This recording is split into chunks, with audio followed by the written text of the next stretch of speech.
The Adventures of Pinocchio, Chapter 9.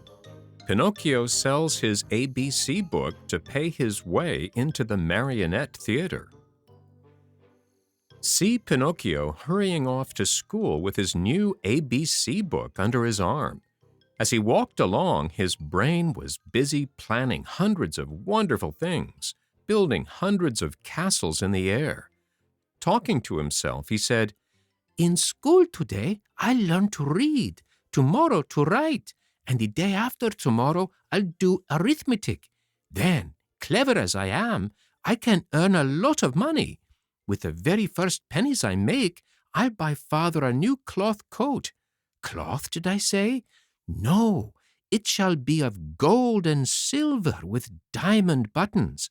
That poor man certainly deserves it, for after all, isn't he in his shirt sleeves because he was good enough to buy a book for me? On this cold day, too. Fathers are indeed good to their children."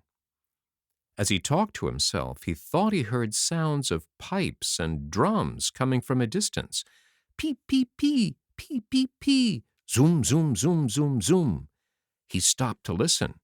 Those sounds came from a little street that led to a small village along the shore. "What can that noise be? What a nuisance that I have to go to school.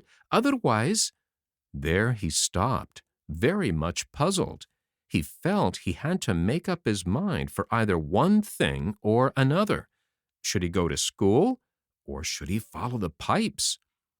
"Today I'll follow the pipes, and tomorrow I'll go to school. There's always plenty of time to go to school," decided the little rascal at last, shrugging his shoulders. No sooner said than done. He started down the street, going like the wind. On he ran, and louder grew the sounds of the pipe and drum.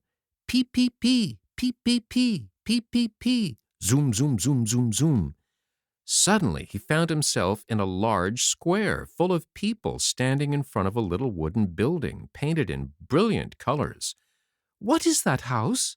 Pinocchio asked a little boy near him. "Read the sign and you'll know." "I'd like to read, but somehow I can't today." "Oh, really? Then I'll read it to you. Know then that written in letters of fire I see the words, 'Great Marionette Theater.'" "When did the show start?" "It's starting now." "And how much does one pay to get in?" "4 pennies." Pinocchio, who was wild with curiosity to know what was going on inside, lost all his pride and said to the boy shamelessly, "Will you give me 4 pennies until tomorrow?" "I'd give them to you gladly," answered the other, poking fun at him. "But just now I can't give them to you." "For the price of 4 pennies, I'll sell you my coat." "If it rains, what shall I do with the coat of flowered paper? I could not take it off again." "Do you want to buy my shoes?" "They are only good enough to light a fire with." "What about my hat?" "Fine bargain indeed. A cap of dough? The mice might come and eat it from my head." Pinocchio was almost in tears. He was just about to make one last offer, but he lacked the courage to do so. He hesitated. He wondered. He could not make up his mind. At last he said, "Will you give me 4 pennies for the book?" "I am a boy, and I buy nothing from boys," said the little fellow with far more common sense than the marionette. "I'll give you 4 pennies for your ABC book," said a rag picker who stood by. Then and there, the book changed hands.